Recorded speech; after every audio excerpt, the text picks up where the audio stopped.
बिल्कुल पक्का मिलेगा। बयाने से काम चल जाएगा, जेब खाली भी हो, वहां तो थोड़े बहुत गड्डी चाहिए बयाना देने के लिए। यहां तो जिनके पास में देखो, यहां दिगंबर मुनि हैं, यहां पैसों के बयाने से काम नहीं चलेगा। लेकिन कौन सा बयाना है जो सिद्ध सिला में तुम्हारी भूमि निश्चित कर देगा? वह बयाना आज यहां पर वर्णित है, उसका नाम है सम्यक दर्शन का बयाना। और यात्रा एसी में ही होगी, सुख सुविधाओं में ही होगी, क्योंकि सम्यक दृष्टि जीव नरक में नहीं जाता, त्रियंचों में नहीं जाता है। उसकी तो गति यदि कोई होती है तो वह मात्र और मात्र कल्पवासी देवों में ही जन्मता है। और वहां भी जब जन्मता है तो रिद्धिधारी देवों में ही जन्मता है, सामान्य में नहीं जन्मता। और ज्यादा दिन वहां भी नहीं जन्मता। यदि वहां से च्युत होता है तो गरीब परिवार में नहीं जन्मता, गरीब परिवार में नहीं जन्मता, नपुंसक नहीं होता, स्त्री में नहीं जन्मता, पंचम काल में भी जन्म नहीं लेता ज्ञानी। और लूला लंगड़ा अपंग कुछ भी नहीं होता। श्रेष्ठ बुद्धि का धारक राज्य घराने में ही जन्मता है। ऐसा है एकमात्र सम्यक दर्शन का बयान से होने वाला प्रभाव। क्या है सम्यक दर्शन? यही चर्चा आज आ रही है। ये 10वें नवंबर का आखिर सम्यक दर्शन क्या होता है? कुछ भी नहीं छोड़ना सबसे बड़ी दिक्कत है। महाराज जी के पास क्यों नहीं जाना? कुछ छुड़ा दिया तो? मैं आपसे बाहर की चीज नहीं छुड़ा रहा, लेकिन अंदर की चीजें नहीं छोड़ोगे जो कष्ट दे रही है तो जीवन सुंदर कैसे हो पाएगा? मां छोटा सा कांटा पैर में चुभा रहे हैं, अच्छे से चल के दिखाना। छोटा सा सूल यदि पैर में चुभन कर रहा है तो आप चल नहीं पाते। ऐसे ही जीवन में जब पैर का कांटा इतना दुखदाई है तो कषायों के कांटे जो हमारे भावों में लगे हैं वही तो तुम्हें दुख दे रहे हैं। उनको नहीं निकाल के फेंकोगे तो कभी जीवन में आनंद प्राप्त नहीं कर पाओगे। अनंतानुबंधी जन्म कषाय, क्रोध मान माया लोभ और विपरीत मान्यताएं, जिसका नाम है मिथ्यात्व। ये शूल की तरह ये तुम्हारे अंदर विराजमान है, इसलिए तुम्हारे जीवन का आनंद भंग है। आनंदित हो ना सब लोग? यानी सम्यक दर्शन जिसके जीवन में आ जाएगा, कुछ भी तो नहीं करना है मां, बाहर का कुछ भी नहीं छोड़ना है, लेकिन अंदर के कषाय भावों को छोड़ना है। अंदर की कषायों को जो छोड़ देगा, 6 महीने पुराने रिकॉर्ड बंद कर दो ज्ञानियों। 6 महीने से पुराने रिकॉर्ड बही खाते खोल रखे ना तुमने अपने दिमाग में लोगों के, उनने हमसे ऐसी कही थी, बे ऐसे हैं। अब तो ऐसा हो सकता है प्रवीण भैया, अब तो ऐसा है कि बे मुनिराज ऐसे हैं। आहा, यानी अब तो मुनियों के प्रति भी तुमने द्वेष भावनाओं को अंदर सजो के रख लिया है। कोई बात नहीं, तुम संजो सकते हो, लेकिन मुनियों को बुरा नहीं बना सकते हो। वह तुम्हारे परिणाम जो हैं, वह परिणाम तुम्हारे ही अनंत संसार का कारण है। मैंने तो देखा ज्ञानियों, ऐसे ऐसे लोग, विवेक भैया, विवेक पता नहीं कहाँ चला जाता है लोगों का। और कषाय होती है तो नियम से मां विवेक का अभाव हो जाता है। जब जब आपके अंदर किसी भी प्रकार की कषाय जाएगी, चाहे क्रोध, चाहे मान, चाहे माया, चाहे लोभ, आप विवेकहीन हो जाएंगे और पछताना पड़ेगा। लोग आज महाराजों के प्रति भी भावनाओं को संभाल नहीं पाते, और ऐसे ऐसे लोग मिल गए, यानी मिल गए क्या, ऐसे समाज में अनेकों जगह लोग हैं, दिखते धार्मिक हैं लेकिन होते धार्मिक नहीं हैं। मंच पर धार्मिक हैं, विकास पंडित जी, विजय पंडित जी, मंच पर तो वह दिखेंगे लेकिन मुनियों के सामने भी भक्ति करते मिलेंगे, लेकिन पीठ पीछे कहते हैं हम तो मुनियों को टोपी पहना देते, तुम कौन सी चीज हो। हाँ, बिल्कुल सामने की बात मुनियों को, यहां कुछ बोलेंगे वो पीछे कुछ बोलेंगे, यहां बोल के गए कुछ नहीं होगा, और वहां जाके परिणामों की कलुषता ही है जो देव शास्त्र गुरु पर भी आक्षेपित लगा देती है कि वे मुनिराज ऐसे हैं, वे गुरु ऐसे हैं।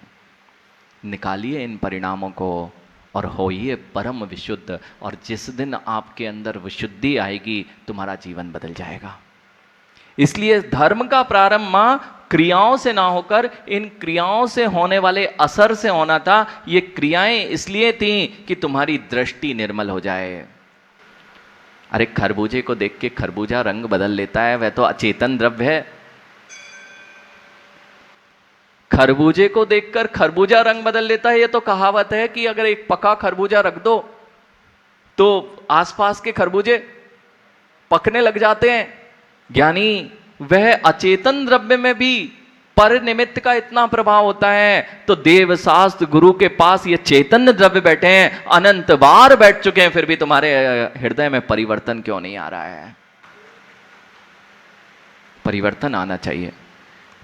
क्रियाओं को करते करते अंतरंग के परिणामों की विशुद्धि, और वही है सम्यक दर्शन की शुद्धि, और यही है तुम्हारी दृष्टि की निर्मलता। अब जहां जाना है, जहां संसार पहुंचना है, आप क्रियाओं को करने से संसार में घूमते रहेंगे, लेकिन दृष्टि की निर्मलता के साथ की गई क्रियाएं तुम्हारी सृष्टि को भी सुंदर और श्रेष्ठ बनाने का कारण है। भैया जितने लोग इस भवन में आ रहे हैं ना, वो रोड है सामने। जब इस भवन की ओर मुड़ना था ना, तो हैंडल मुड़ गया था कि पहले दृष्टि गई थी। आप यहां इस भवन में बैठे हैं,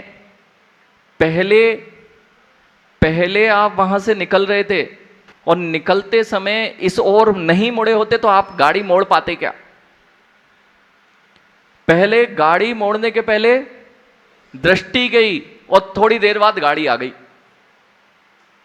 पहले दृष्टि जाती है, फिर वही जीव मिलता है जहां उसकी दृष्टि जाती है। एक है बाहर की दृष्टि और दूसरी है अंतरंग की दृष्टि। बाह्य की दृष्टि, जितने लोगों की बाह्य की दृष्टि भी नहीं संभल पा रही है, वे गर्त में जा रहे हैं, मोबाइलों पर पता नहीं क्या क्या देख रहे हैं, और वह दृष्टि उनके जीवन को वहीं खड़ा कर देती है जैसा वो देखते हैं। ये तो बाह्य दृष्टि है। और अंतरंग में, जिसे हम श्रद्धा कहते हैं, जिस जीव के अंदर में जिसके प्रति श्रद्धा बैठी है, वही तो है दृष्टि, और वही दृष्टि तुम्हें बार बार निर्मल ना होने के कारण अनंत संसार में तुम्हारी सृष्टि का निर्माण कर रही है। आपका जीवन ऐसा क्यों है पता है? आपका जीवन आपकी वजह से ऐसा है जैसा भी है। आपने कभी नहीं सोचा मुझे कैसा बनना है। एक बार सोच लो कि मुझे जैसा बनना है, आपकी दृष्टि वहां जाने लग जाए, तुम्हारा जीवन वहां होने लग जाएगा। जिसने ये नहीं सोचा कि मुझे कहां जाना है, वह कभी वहां पहुंचता ही नहीं है जहां उसे जाना है।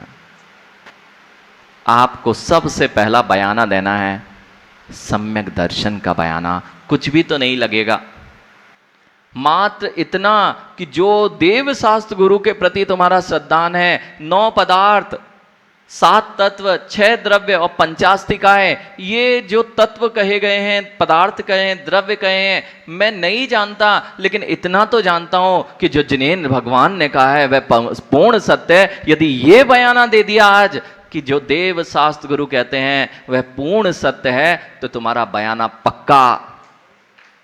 लेकिन छोड़ना पड़ेगी कषाय। ये बयाने के साथ में सत्य को सत्य कहना। आप सबको सत्य, आप सत्यवादी लोग हैं ना। सम्यक दर्शन क्या है एक बार समझ लीजिए। सत्य को सत्य कहना, असत्य को असत्य कहना, उसी का नाम है सम्यक दर्शन। कहना मात्र नहीं, जो सत्य को असत्य, असत्य को सत्य कहें, वे सम्यक दृष्टि नहीं होते। जो जिसका स्वरूप है उससे विपरीत मान बैठना, देवादिदेव का जो स्वरूप है उससे विपरीत तुम्हारा श्रद्धान है, शास्त्र का जो स्वरूप है उससे विपरीत तुम्हारा सिद्धांत है। सत्य को तुमने असत्य किया और असत्य को तुम सत्य मान बैठे, यही तो तुम्हारी विपरीतता है, इसी का नाम मिथ्यात्व है।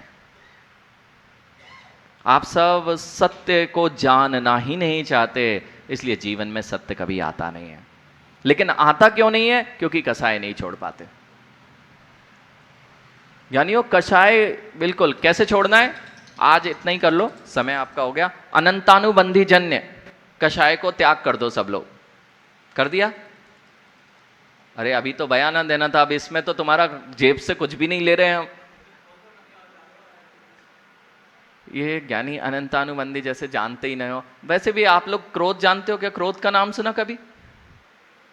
कौन सी चिड़िया का नाम है? अरे मान तो जैसे इनको हवा भी कभी स्पर्श नहीं की। आप लोगों को मान तो कभी स्पर्श करते ही नहीं ना। ये पंडित जी बोल रहे, इनको बता दो महाराज जी अनंत अनुबंधी क्रोध मान माया लोभ क्या होता है। भैया आप लोग मान तो कभी स्पर्श किया ही नहीं होगा, हवा ही नहीं लगी होगी मान की तो। और मायाचारी तो मतलब महाराज जी ये मायाचारी होती क्या है आप लोग तो जानते ही नहीं ना। और लोभ कसाय से तो इतने दूर हैं कि हो सकता है मुनियों के पास लोभ कसाय ज्यादा हो, लेकिन इन जीवों के पास तो नहीं जानते ना क्रोध मान माया लोभ। अच्छा इतना कर लो, जिनसे बात बंद है 6-6 महीने से, अपने ही पड़ोसी, अपने ही घर से, अपने ही रिश्तेदार से, यानी ये बात क्यों बंद है? तुमने कषायों को इतना गहरे से पिरो रखा है कि कषाय उस जीव को देखते से ही तुम्हारे चेहरे के भाव बदल देती है। और जैसे भाव करोगे ना, हाँ कभी विचार किया माँ, वो बिल्ली को देख के कुत्ता क्यों झपटता है? कब लड़े थे ये लोग? चूहे को देख के बिल्ली कब झपटती है? क्यों लड़े? ये कब लड़े थे? अभी अभी तो जन्मी है बिल्ली, और अभी अभी जन्मा है चूहा, अभी अभी जन्मा है श्वान, लेकिन जैसे ही बिल्ली आएगी श्वान झपटता है, और जैसे ही चूहा आएगा बिल्ली झपटती है। ये कोई और नहीं है, ये वही लोग हैं जिनको एक दूसरे का चेहरा सुहाता नहीं था। इन पर्यायों में कोई और नहीं ले जाता, इन पर्यायों में हमारे परिणाम ही ले जाते हैं। माँ, चाहे घर में सास हो, चाहे बहू हो, या घर की देवरानी हो, जेठानी हो, भाई भाई के विसंवाद हो, इतनी कलुषता कि महीनों से सालों से अपने भाई के भाई मुख नहीं देख रहे हैं। ये परिणामों की दशा तुम्हें जन्मजात बैर कराने वाला कारण बन जाती है। देख लो ना पार्श्वनाथ भगवान की कथा को, पढ़ तो चुके कई बार, देख भी लिया करो। जैसे ही सांप ने देखा मुनिराज को, निकल गया बैर इतना गहरा। जब जब वो मिला तब तब वह प्रहार करने के लिए तैयार है। ऐसे ही ज्ञानी, अपने शत्रु नहीं बनाना तो अपने शत्रु को नष्ट कर दो। अपने शत्रु नहीं बनाना, बाहर के शत्रु नहीं बनाना, तो अंतरंग के जो कर्म शत्रु हैं इनको नष्ट कर दो और अनंत अनुबंधी कषाय को छोड़ दो। नियम से तुम्हारे बाहर के शत्रु भी नष्ट हो जाएंगे। पुनः विचार करेंगे। इतना सा कर लिया। कितने लोग बयाना दे रहे हैं आज? अरे सच्चे देव शास्त्र गुरु पर श्रद्धान रखेंगे, सत्य को सत्य कहते ही नहीं रहेंगे, सत्य को सत्य स्वीकारेंगे भी। और अनंतानुबंधी जन्य कषाय, जिनकी धारणाएं हमने अपने मस्तिष्क में बिठा रखी हैं, आपके पास नहीं है पूरा सामर्थ्य कि आप पूरा राशि दे पाएं और दिगंबर मुद्रा को धारण कर पाएं, लेकिन इतना तो तुम्हारे पास में है ना जेब में कि सच्चा श्रद्धान और अनंतानुबंधी का प्रत्याख्यान यदि कर दिया तो सिद्ध शिला में प्लॉट पक्का।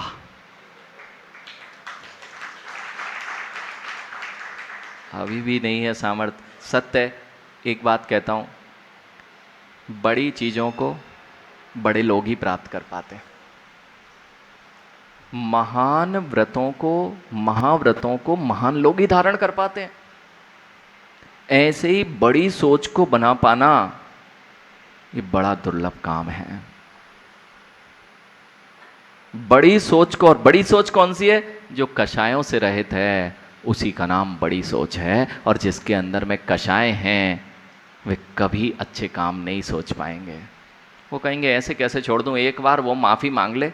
वे रावण लोग, रावण की प्रवृत्ति वाले कि राम एक बार माफी मांग ले मुझसे, फिर मैं उसे माफ कर दूंगा, सीता जी को लौटा दूंगा। ऐसे ही तुम भी बैठते हो, वे आके माफी मांगे तो हम माफ कर देंगे, नहीं तो लेके चलेंगे। ज्ञानियों, यह तुम्हारे लिए बहुत घातक होगा, इसलिए विचार कर लेना। वैसे हमारी दुकान तो खुली रहेगी, जिसको जब बयाना देना हो आ जाना। प्लॉट मिलेगा, पक्का मिलेगा, और कोई कब्जा नहीं करेगा। अनंत काल तक वह तुम्हारे अधिकार में रहेगा। उसके बाद ना कोई बाधा डालेगा, ना तुम्हारे सुख में बाधा डालेगा। वह ऐसा स्थान होगा जहां तुम्हें कभी दुख ही नहीं होगा। उसका नाम है सिद्ध शिला पर विराजमान वह सिद्ध परमात्मा का पद। ये मिलता कहां से? ये प्रारंभ होगा कहां से?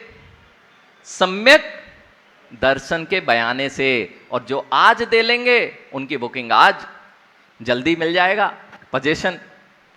और जो अभी भी सोच रहे हैं अनंत भाव तो निकाल दिए हैं, और भटकने की अभिलाषा है, नरक को और देख के जाना है। अरे यहीं के दुख देख लिया करो, त्रियंचों के दुख देख के ही तो मैं कई बार बेहल उठता हूँ। माँ, उस भले ही जगत के जीव गाय को पूजते जरूर हैं, लेकिन एक बार रोटी डाल दी ना और वो तुम्हारे घर के सामने खड़ी रही तो डंडा लेके दौड़ते हैं। जगत के लोग गाय को पूजते हैं और उसी को डंडा मारते हैं। और ज्ञानी डंडे को मारने के बाद प्रवीण भैया जो आवाज आती है ना, एक दिन देखा मैंने, सभा चल रही थी तो वो सभा के बीच में रोड पर सभा थी और पीछे से एक गाय प्रवेश कर रही होगी।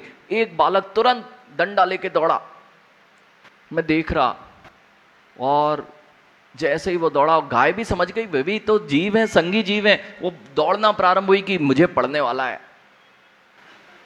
वो दौड़ ही रही थी, बाहर ही तो जा रही थी, लेकिन हम जैसे क्रूर लोग फिर भी डंडा लिया और दे मारा।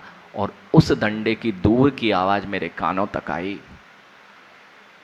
एक बार ऐसा डंडा तुम्हारी पीठ पे पड़े ना, तो तुम सब जीवों पर दया करना प्रारंभ कर दो कि एक बार त्रियंचों को मारने पर जितनी आवाज आती है, कितनी जोर से उसको लगती होगी। तुम्हें एक बार यदि कोई मार देना, तब देखना वे भी तो जीव हैं, वे भी तो संगी हैं, वे भी तो भयभीत हैं। लोग उन पर कितने अदयालु हैं, क्योंकि ये सब कषाई लोग हैं। मतलब इतना सुनने के बाद भी, इतना करने के बाद भी हम बदल नहीं पाते। इसलिए तो संसार में बार बार रुलना पड़ता है। शेष पुनः विचार करेंगे। बोलिए पंच परमेष्टि भगवान की